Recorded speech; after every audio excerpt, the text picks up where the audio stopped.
Problem कब खत्म होगा, ये दुखी खत्म नहीं होता, ये प्रॉब्लम खत्म नहीं हो रहा है। अब देखो जेईई मेंस का प्रॉब्लम है, ऑब्वियसली तुम्हें पेशेंस रखना होगा। दुखी खत्म नहीं होता, प्रॉब्लम भी खत्म नहीं हो रहा है, कहां जाए सर, कहां जाए। अरे प्रॉब्लम करो, इसी में ही लाइफ है। आईटी जाना है या नहीं जाना है, चलो ठीक है। 4 13 52, ये हुआ 48। अच्छा ये कितना हुआ, ये हुआ 40 f स्क्वायर, ये हुआ 24 f ट्वाइस ए बी, और ये हुआ कॉस के बाद क्या लिखेंगे 60, तो ये हुआ cos 60। तो ये हो रहा है under root A square plus B square twice A B. cos 60 क्या होता है, फिर से क्लास 10 पास किए हो तो क्लास 10, ये होता है cos 60 equal to sin 30 half, 2 से 2 गया, तो ये हो रहा है ए स्क्वायर प्लस बी स्क्वायर, और ये हुआ ए बी। तो ऑप्शन ए इज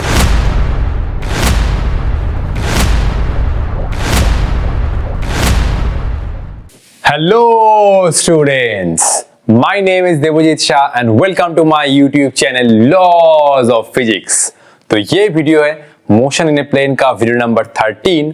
तो लास्ट 1 to 12 इतना सारा वीडियो हमने जो डिस्कस किया, उन सभी वीडियो में हमने वेक्टर का एडिशन सीखा, सब्ट्रैक्शन सीखा, डॉट प्रोडक्ट सीखा, क्रॉस प्रोडक्ट सीखा, और भी बहुत सारा कंसेप्ट सीखा। लेकिन आज की वीडियो में हम इन सभी टॉपिक के ऊपर नीट और जेईई मेंस का कुछ शानदार प्रॉब्लम डिस्कस करेंगे, क्योंकि मैं ऑलवेज आप लोगों को ये बोलता ही रहता हूं कि न्यूमेरिकल्स के बिना फिजिक्स इनकॉम्प्लीट है। जितना ज्यादा न्यूमेरिकल आप लोग प्रैक्टिस करेंगे, फिजिक्स का कंसेप्ट उतना ही आगे बढ़ता चला जाएगा। तो आई होप आप लोग मुझे बहुत बहुत सपोर्ट करेंगे, और इस वीडियो में मैं अपना 100% दूंगा आप लोगों तक हर एक न्यूमेरिकल इजी वे में पहुंचाने के लिए। तो बिना टाइम वेस्ट किए आज का जर्नी स्टार्ट करते हैं। तो ये है आज का हमारा पहला क्वेश्चन, सीबीएसई पीएमडी 2001। और ये क्वेश्चन देख के लग रहा है सर ये तो अब बहुत पुराना है, इस टाइप क्वेश्चन नहीं आएगा। देखो इस क्वेश्चन का जो कंसेप्ट है वो तुम्हें बहुत कुछ सिखा के जाएगा, लेकिन अगर तुमने इसको प्रॉपर शॉर्टकट तरीके से सीख लिया तो ये प्रॉब्लम तुम्हें और भी कंसेप्ट सिखा के जाएगा। ठीक है, देखो पहले क्या होता था, AIPMT all India pre medical test जैसे कुछ नाम है, pre medical test I think. लेकिन 2013 में मैंने जब बोर्ड का एग्जाम दिया तो 2013 में पहला बार नीट एग्जाम हुआ ऑल इंडिया में। उसके एक बार उसके नेक्स्ट टाइम शायद डिफरेंट स्टेट में मेडिकल एग्जाम चल रहा था, लेकिन फिर से 2015 से पूरे इंडिया में नीट स्टार्ट हो गया। तो पहला बार नीट एग्जाम हुआ था 2013 में, उसके बाद 2015 से कंटिन्यूअस नीट एग्जाम चल रहा है। उसके पहले होता था AIPMT। तो चलो क्वेश्चन को देखते हैं। देखो ये हुआ mod of A vector plus B vector equal to mod of A vector plus mod of B vector. Actually vector में तुम्हें क्या सीखना होता है, वेक्टर में तुम्हें नोटेशन सीखना होता है कि ये नोटेशन तुम्हें क्या बता रहा है। तो ये हुआ दोनों वेक्टर का एडिशन का मैग्नीट्यूड, ये हुआ ए वेक्टर का मैग्नीट्यूड, और ये हुआ बी वेक्टर का मैग्नीट्यूड। तो angle between A vector and B vector. Question एकदम आसान है, पहले तुम लोग प्रॉपर मेथड से सॉल्व करो, उसके बाद हम लोग शॉर्टकट तरीके से सीखेंगे। शॉर्टकट मेथड में सीखना, ऑब्वियसली नीट का पेपर आ रहा है और तुम शॉर्टकट मेथड नहीं जानते तो ये तो कैसा बात हुआ। और तुम्हें प्रोसेस से भी सीखना है, क्योंकि मान लो ये क्वेश्चन में शॉर्टकट चलेगा या नहीं चलेगा वो तो हमें देखना है। मान लो कुछ और क्वेश्चन आ गया तब तो शॉर्टकट नहीं काम करेगा। तो प्रॉपर मेथड भी सीखना है, उसके साथ शॉर्टकट कब तुम अप्लाई कर सकते हो वो भी सीखना है। तो एक बार मैं आप लोगों से वही रिक्वेस्ट करूंगा कि वीडियो पॉज करके खुद को 10 सेकंड टाइम दो और प्रॉपर पेन पेपर लेके इस क्वेश्चन को ट्राई करो, फिर हम लोग इसका सॉल्यूशन डिस्कस करेंगे। ठीक है, तो 1 2 3 4 5 इसका ऑप्शन हुआ कौन सा, अक्कर बक्कर बम्बो, ना ना ना ऐसे नहीं मत करना, ये हुआ ऑप्शन नंबर सी प्रॉपर तरीके से। ओके, तो पहले देखो नोटेशन क्या है, चलो हम लोग सीखते हैं। देखो ये हुआ ए वेक्टर ना, तो ए वेक्टर का मॉड मतलब सिंपल ये हुआ नोटेशन। कोई एक वेक्टर का मैग्नीट्यूड हम लोग ऐसे लिखते हैं, या तो मॉड से लिखो या सिंपल ए लिखो, एक ही चीज है। नेक्स्ट देखो ये हुआ बी वेक्टर का मैग्नीट्यूड, ये हुआ बी, क्लियर। अच्छा अब ये वाला नोटेशन गिवन है, ठीक है। अच्छा देखो तो ये हुआ mod of A vector plus B vector equal to mod of A vector plus ये हुआ मॉड ऑफ बी वेक्टर। दोनों वेक्टर का एडिशन का मैग्नीट्यूड क्या होता है भाई, under root A square plus B square plus twice A B cos theta. याद है तो मैं बार बार बोलता हूं फॉर्मूला मत भूलना, नाम भूल जाना खुद का। अगर कोई अगर तुम्हारा नाम पूछे तो नाम भूल जाए, उसमें कोई दिक्कत नहीं, लेकिन फिजिक्स का फॉर्मूला मत भूलना। ओके तो चलो, तो ये हुआ अंडर रूट ये हुआ ए स्क्वायर प्लस ये हुआ बी स्क्वायर और ये हुआ ट्वाइस ए बी और ये हुआ कॉस थीटा। नेक्स्ट इस वेक्टर का मैग्नीट्यूड नोटेशन, ये हुआ ए और ये हुआ बी, सिंपल नोटेशन। अब क्या करो, अब दोनों साइड से ना स्क्वायर कर दो। अच्छा, नेक्स्ट लाइन में स्क्वायर करो, ठीक है। दोनों साइड से स्क्वायर करो तो क्या होगा, रूट गायब, तो ये हुआ ए स्क्वायर, ये हुआ बी स्क्वायर और ये हुआ ट्वाइस ए बी कॉस थीटा और ये हुआ ए प्लस बी का होल स्क्वायर। तो अब ये हुआ ए स्क्वायर प्लस ये हुआ बी स्क्वायर और ये हुआ ट्वाइस ए बी कॉस थीटा और ये हुआ A square plus B square और ये हुआ ट्वाइस ए बी। ये हम लोग प्रॉपर मेथड से जा रहे हैं। ये क्वेश्चन मतलब ये वाला स्टेटमेंट क्वेश्चन में गिवन था। तो अब ए स्क्वायर से ए स्क्वायर गया, बी स्क्वायर से बी स्क्वायर भी हवा हो गया और क्या बचा, ये बचा ट्वाइस ए बी कॉस थीटा और ये हुआ ट्वाइस ए बी। 2 से 2 गया, ए से ए गया, बी से बी गया और ये हुआ cos theta equal to 1। Class 10 pass किए हो तभी तो 12th में आ रहे हो। तो बोलो cos theta equal to 1, theta का वैल्यू क्या होता है, क्या होता है, थीटा का वैल्यू होता है 0 डिग्री। और यही है आंसर, यही है आंसर, यही है answer, theta equal to 0 degree. ठीक है, तो चलो अब इसका शॉर्टकट फॉर्मूला भी, मतलब शॉर्टकट कंसेप्ट क्या है वो भी देख लेते हैं। ये था लॉन्ग अप्रोच, क्लियर। अच्छा, तो यहां पे सीख रहे, देखो ये होता है ना r इक्वल टू, ये हुआ r equal to A vector plus B vector, clear.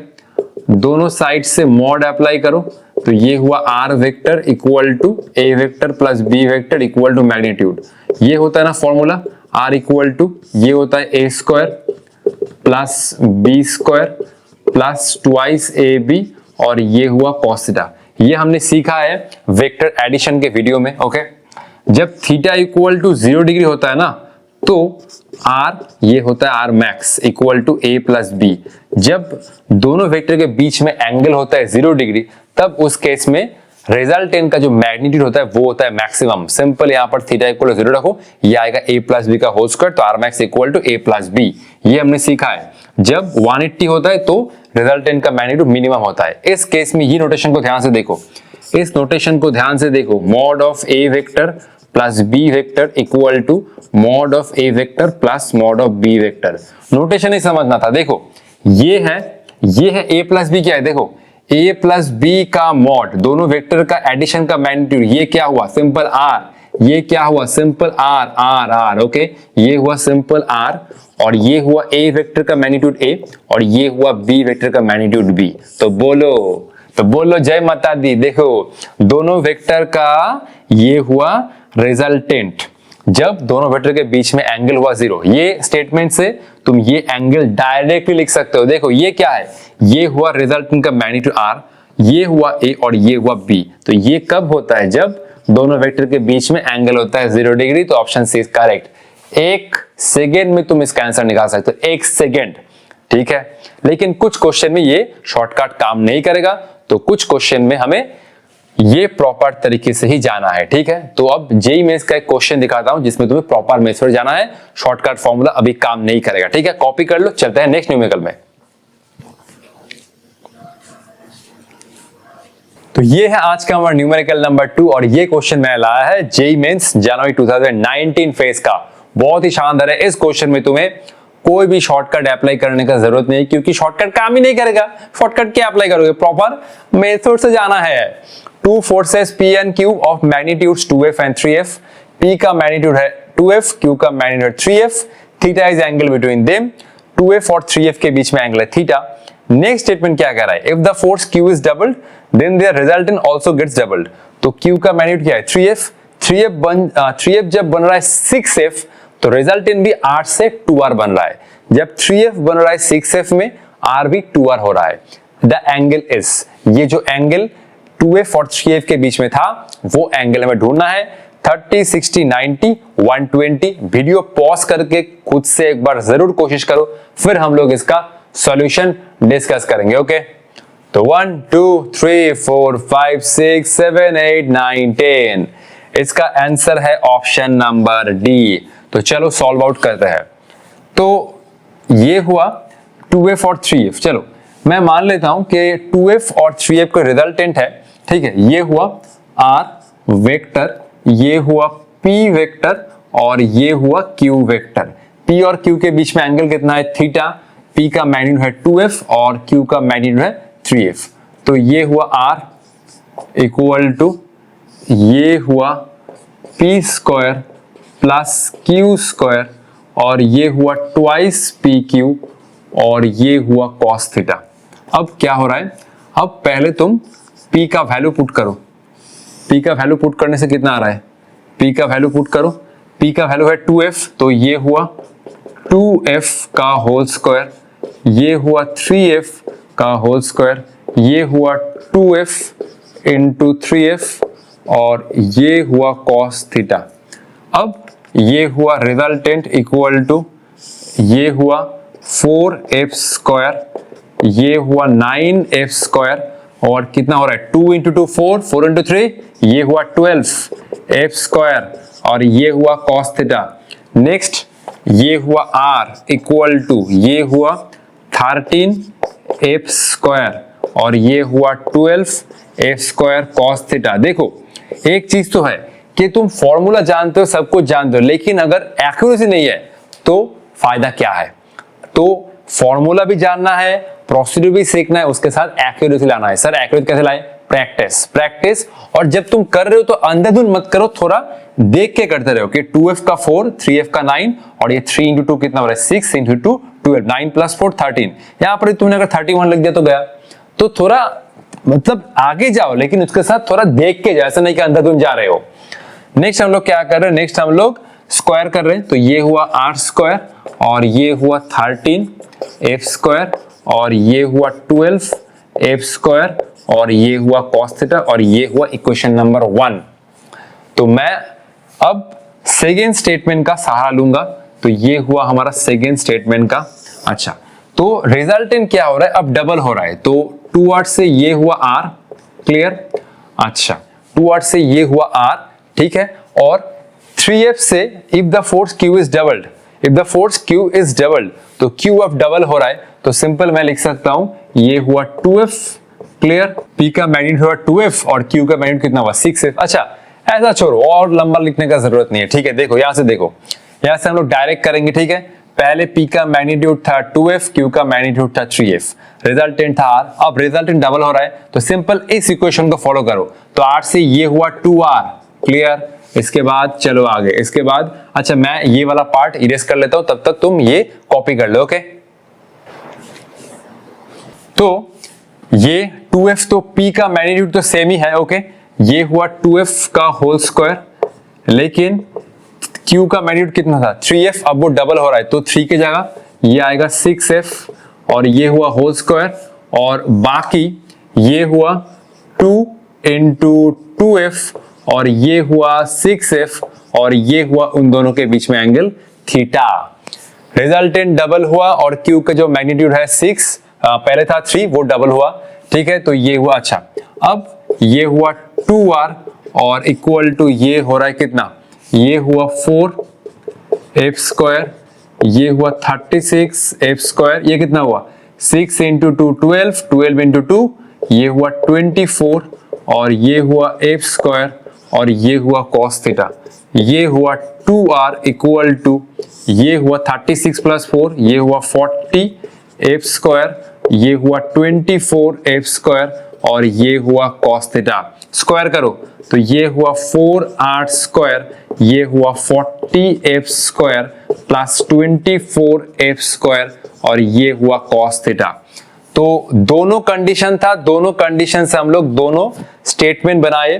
फिर ये वाला यूज करो, सिंपल r स्क्वायर की जगह ये यूज करो। तो ये हुआ 4, r स्क्वायर की जगह यूज करो 13, ये हुआ f स्क्वायर प्लस ये हुआ 12, ये हुआ f स्क्वायर और ये हुआ cos थीटा इक्वल टू ये हुआ 40 f स्क्वायर प्लस ये हुआ 24, ये हुआ f स्क्वायर और ये हुआ cos theta.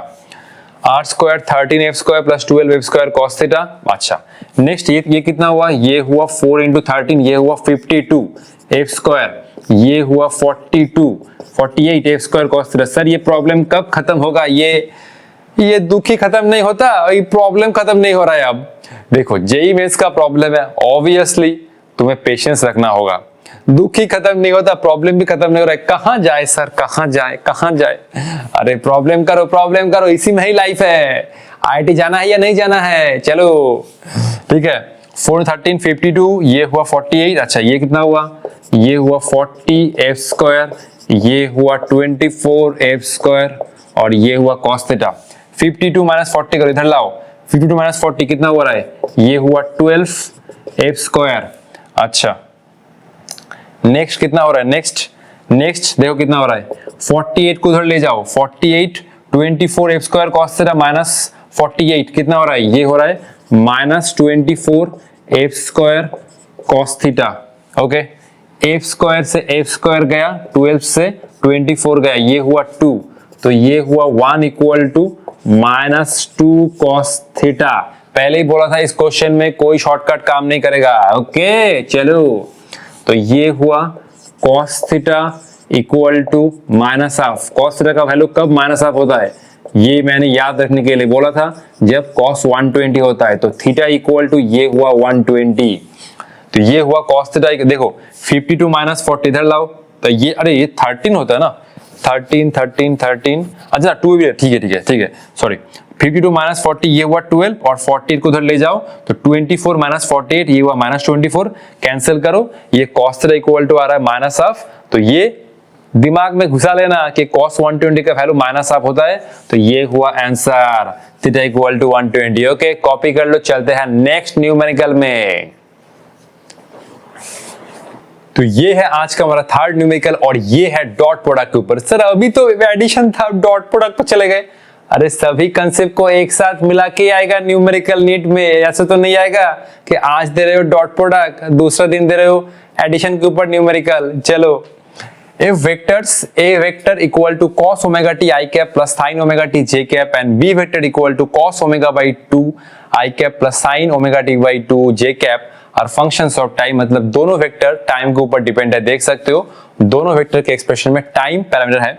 Then the value of time at which they are orthogonal to each other, मतलब हमें एक पर्टिकुलर टाइम ढूंढना है जिस टाइम पे दोनों वेक्टर एक दूसरे के साथ परपेंडिकुलर हो।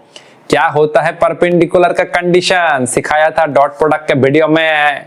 क्या होता है?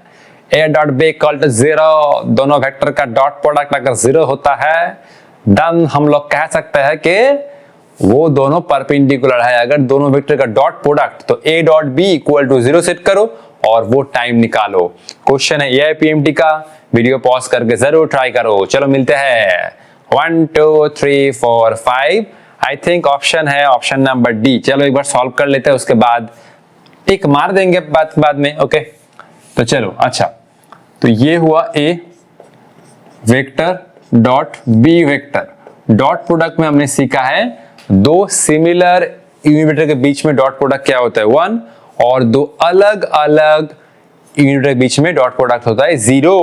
तो देख सकते हो सिर्फ i cap dot i cap exist होगा और j cap dot j cap, तो ये cos ओमेगा टी के साथ मल्टीप्लाई होगा cos omega T by 2। I cap dot i cap और j cap dot j cap ही सर्वाइव होता है। क्लियर?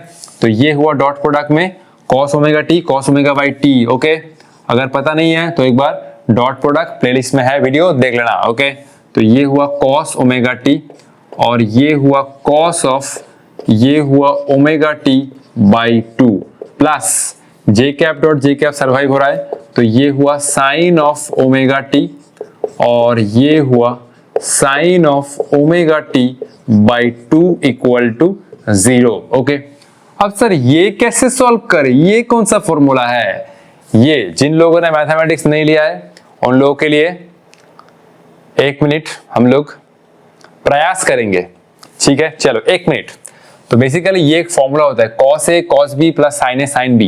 ये होता है cos of a minus b का फॉर्मूला। ठीक है, ये होता है, साइड में लिख लेना, ये होता है cos of a minus b, ये हुआ cos a cos b और ये हुआ sin a और ये हुआ sin b। ये अगर माइनस हुआ तो ये बीच में प्लस होगा, ये प्लस हुआ तो बीच में माइनस हुआ। ओके, अच्छा, तो ये हुआ cos ऑफ, ये हुआ ओमेगा टी और ये हुआ omega T by 2 equal to 0। cos a cos b sin a sin b, तो ये हुआ cos a माइनस b, देख सकते हो cos a cos b plus sin a sin b, clear. अच्छा, तो ये हुआ cos ऑफ, सॉल्व करोगे तो ये आएगा omega T by 2, just LCM लेना, तो 2 omega T minus omega T by 2। cos 0 कब होता है, ये होता है cos ऑफ पाई बाई 2 ना, तो ये दोनों साइड से cos गया, ये हुआ ओमेगा टी बाई 2, ये हुआ पाई बाई 2, 2 से 2 गया, तो ये हुआ t equal to pi by omega. Option D is 100% right. Okay, copy कर लो, चलते हैं नेक्स्ट न्यूमेरिकल में। चलो, ये है आज का हमारा न्यूमेरिकल नंबर 4 और ये क्वेश्चन भी शानदार है। देखो, इस क्वेश्चन में तुम्हें क्रॉस प्रोडक्ट, डॉट प्रोडक्ट और वेक्टर एडिशन कंसेप्ट एक साथ अप्लाई करना है, तो वेक्टर में तुम्हें मास्टर ही बनना पड़ेगा, तभी तुम इस क्वेश्चन को सॉल्व कर सकते हो। क्वेश्चन एकदम आसान है, अगर तुमने सब कंसेप्ट सीख लिया तो 5 सेकंड के अंदर इस क्वेश्चन का सॉल्यूशन निकाल सकते हो। तो देखो, ये है सीबीएसई पीएमटी 2004 का क्वेश्चन। वीडियो पॉज करके एक बार जरूर खुद से ट्राई करो, फिर हम लोग मिलते हैं। ओके, तो आई होप तुम लोगों ने इस क्वेश्चन का सॉल्यूशन थोड़ा बहुत ट्राई किया होगा और इसका जो ऑप्शन है वो है ऑप्शन नंबर ए। तो चलो सॉल्व करते हैं। देखो, ये स्टेटमेंट गिवन है, इसका आंसर निकालना है, बस यही टेक्निक है। ये हुआ mod of A cross B और ये हुआ √3 और ये हुआ a डॉट बी। पहले तुम्हें इस स्टेटमेंट से क्या निकालना होगा, दोनों वेक्टर के बीच में एंगल, तभी तुम क्रॉस, ये एडिशन में √a² plus b² plus 2i से भी cos थीटा में थीटा का वैल्यू पुट कर सकते हो। तो देखो, ये क्रॉस प्रोडक्ट का मैग्नीट्यूड क्या बताता है, ये होता है a b sin थीटा और ये हुआ √3 और ये हुआ a b और ये हुआ cos थीटा। a से a गया, b से b गया और ये हुआ sin theta by cos theta, ये हुआ tan थीटा इक्वल टू √3। तो थीटा का वैल्यू कितना आ रहा है, क्लास 10 पास किए हो, ये हुआ 60। अब देखो, ये सपोज हुआ रिजल्टेंट दोनों वेक्टर का, तो रिजल्टेंट का मैग्नीट्यूड पूछा है तो सिंपल r, ये मॉड अप्लाई करो और ये हुआ √a vector plus b vector, तो ये कितना आ रहा है, ये आ रहा है a² प्लस b² और ये हुआ 2ab और ये हुआ cos के बाद क्या लिखेंगे 60, तो ये हुआ cos 60, तो ये हो रहा है √a² plus b² 2ab। cos 60 क्या होता है, फिर से क्लास 10 पास किए हो तो क्लास 10, ये होता है cos 60 equal to sin 30 half, 2 से 2 गया, तो ये हो रहा है a² प्लस b² और ये हुआ ab। तो option A is 100% correct. Copy कर लो, चलते हैं नेक्स्ट न्यूमेरिकल पे। तो ये हुआ आज का हमारा लास्ट न्यूमेरिकल और ये प्रॉब्लम जाते जाते तुम्हें बहुत कुछ सिखा के जाएगा। लेट क्या है, अच्छा ये क्वेश्चन है जेईई मेंस अप्रैल 2019 फेज का क्वेश्चन, देख के लग रहा टफ है लेकिन एकदम आसान है, सिर्फ डॉट प्रोडक्ट का कंसेप्ट चाहिए, बस खत्म। ये हुआ a1 वेक्टर का मॉड, तो ये हुआ a1 वेक्टर का मैग्नीट्यूड, a2 वेक्टर का मॉड, मॉड क्या बता रहा है, मॉड बता रहा है उस वेक्टर का मैग्नीट्यूड, और ये बता रहा है कि दोनों वेक्टर का एडिशन का मैग्नीट्यूड, मतलब दोनों वेक्टर का जो रिजल्टेंट है उसका ये हुआ magnitude 5। The value of 2a1 vector plus 3a2 vector dot ये हुआ 3a1 vector minus 2a2 vector. तो ये दोनों आर्बिट्ररी वेक्टर हैं, तो डॉट प्रोडक्ट निकालना है, चारों ऑप्शन गिवन है। ये मैं तुम्हें यही हिंट दे सकता हूं कि डॉट प्रोडक्ट कम्युटेटिव होता है, a डॉट b और b डॉट a सेम होता है, मतलब a1 डॉट a2 और a2 डॉट a1 क्या होता है, सेम होता है। वीडियो पॉज करके एक बार ट्राई करो, फिर मिलते हैं सॉल्यूशन पर। तो 1 2 3 4 5 6 7 8 9 10, ये हुआ ऑप्शन नंबर बी करेक्ट। चलो मिलता है, ओके चलो। अच्छा, यहां से सबसे पहले तुम्हें यहां पर क्या काम, देखो सबसे पहले तुम्हें यहां पर यह काम करना होगा कि इस इक्वेशन से a1 और a2 के बीच में तुम्हें एंगल निकालना होगा। ऑब्वियसली देखो ये स्टेटमेंट गिवन है, इसका मतलब है कि तुम्हें a1 और a2 के बीच में एंगल निकालना होगा, तभी तुम डॉट प्रोडक्ट में cos थीटा का वैल्यू लिख सकते हो, वरना क्या होगा, देखो स्टेटमेंट का मतलब यही है। तो ये हुआ, देखो ये हुआ a1 vector plus A2 vector, ये हुआ 5, तो ये हुआ रिजल्टेंट का मैग्नीट्यूड, ये हुआ A1 स्क्वायर प्लस ये हुआ A2 स्क्वायर, ये हुआ ट्वाइस A1 A2 और ये हुआ cos थीटा और ये हुआ 5। दोनों साइड से स्क्वायर करो तो ये रूट गायब, A1 स्क्वायर प्लस ये हुआ A2 स्क्वायर, ये हुआ twice A1 A2 cos theta, square कर रहे हो तो 5 का ये हुआ 25। A1 का वैल्यू कितना है 3, तो ये हुआ 3 स्क्वायर, बाकी A2 का वैल्यू है 5, तो ये हुआ 5 स्क्वायर, तो ये हुआ नेक्स्ट A1 का मैग्नीट्यूड कितना है 3 और ये हुआ 5 और ये हुआ cos थीटा। मेरा एक स्टूडेंट मुझे बोल रहा है सर ये क्या पॉइंट है, अरे पॉइंट नहीं डॉट मतलब मल्टीप्लिकेशन, तो ये हुआ 9, ये हुआ 25 और ये कितना हुआ 3 इंटू 5 15, 15 इंटू 2 ये हुआ 30, तो 30 cos थीटा इक्वल टू 25।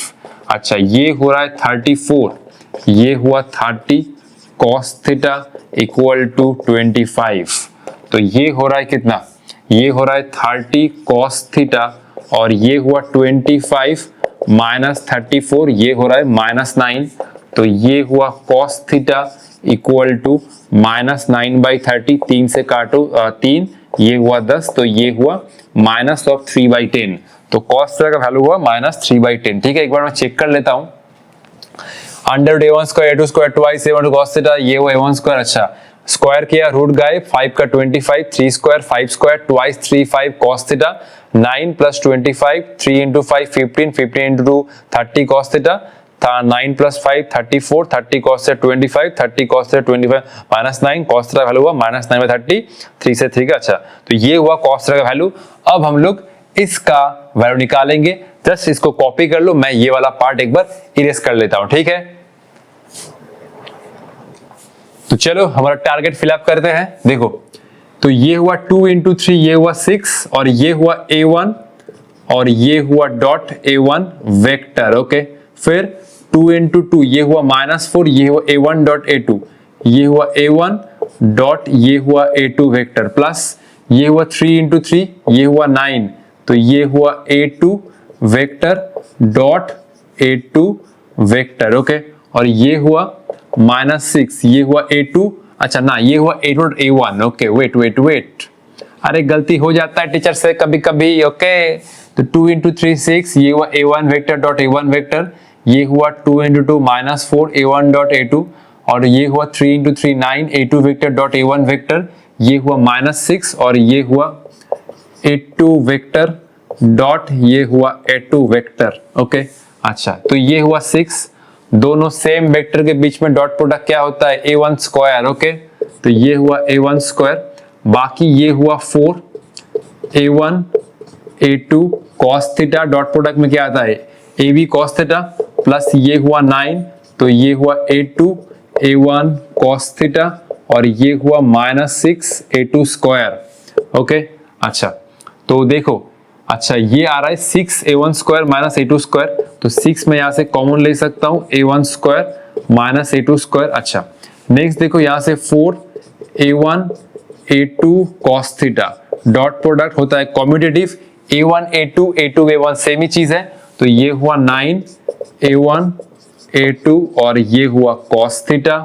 अच्छा 6 A1 का मैग्नीट्यूड मुझे जितना याद आ रहा है 3 था, तो ये हुआ 3 स्क्वायर, A2 का मैग्नीट्यूड था 5, ये हुआ 5 होल स्क्वायर। नेक्स्ट ये कितना हो रहा है -4 + 9, ये हुआ 5 A1 A2 और ये हुआ cos थीटा। अच्छा 6 ये हुआ 9 -25, ये हुआ 5, A1 का मैग्नीट्यूड है 3, A2 का मैग्नीट्यूड है 5 और cos का वैल्यू क्या है -3/10, मतलब अच्छा यहां पर लिख देता हूं तो -0.3, तो ये हुआ -0.3, ये हुआ 6, ओके, ये हुआ 6 और ये हुआ -16 और ये कितना हो रहा है बेटा जी, ये हो रहा है 5 इंटू 3 कितना हुआ 5 इंटू 3 15, 15 इंटू 5 कितना हुआ 75, तो ये हुआ 75 और ये हुआ -0.3, ये हुआ -96 और ये कितना हो रहा है 75 इंटू 3, ये हो रहा है कितना बोलो ये हुआ 22.5, तो ये हुआ 22.5, आगे ऐड करिए 22.5 प्लस 96, ये हुआ 0। अच्छा, तो ये 100% करेक्ट है, तो ये हुआ -118.5 और ये हुआ हमारा आंसर जो ऑप्शन नंबर बी था। तो ये था कंसेप्ट। देखो एक क्वेश्चन में डॉट प्रोडक्ट का कितना सारा कंसेप्ट अप्लाई हो रहा है, उसके साथ वेक्टर एडिशन, मॉड, उसका भी बहुत सारा कंसेप्ट, तगड़ा कंसेप्ट अप्लाई हो रहा है। ठीक है, तो आई होप ये वीडियो तुम लोगों को बहुत पसंद आया होगा, लेकिन उससे पहले वेक्टर का कंसेप्ट आना चाहिए। तो ठीक है, मिलते हैं नेक्स्ट वीडियो में। नेक्स्ट वीडियो हम लोग ला रहे हैं रिलेटिव वेलोसिटी का कंसेप्ट। ठीक है, रिलेटिव वेलोसिटी क्या है? मान लो एक ट्रेन जा रहा है, ठीक है, मान लो मैं यहाँ पर खड़ा हूँ, मस्त बैठ रहा हूँ, ठीक है, चाय पी के यहाँ पर पूरा मस्त बैठा हुआ हूँ, एक ट्रेन जा रहा है, तो ट्रेन का वेलोसिटी है 40 मीटर पर सेकेंड, जो भी वेलोसिटी है, ट्रेन जा रहा है आगे। ट्रेन के ऊपर, ट्रेन के ऑपोजिट डायरेक्शन में एक पर्सन दौड़ रहा है। कैसा पागल पर्सन है सोचो, ट्रेन जा रहा है आगे और ट्रेन के ऊपर ऑपोजिट डायरेक्शन में एक पर्सन दौड़ रहा है 2 मीटर पर सेकेंड से। ओके, अब मेरे रेस्पेक्ट में उस पर्सन का वेलोसिटी क्या होगा, ये है कंसेप्ट रिलेटिव वेलोसिटी का। तो नेक्स्ट वीडियो में धमाकेदार प्रॉब्लम लेके आ रहे हैं, तब तक पढ़ाई करते रहो। All the best.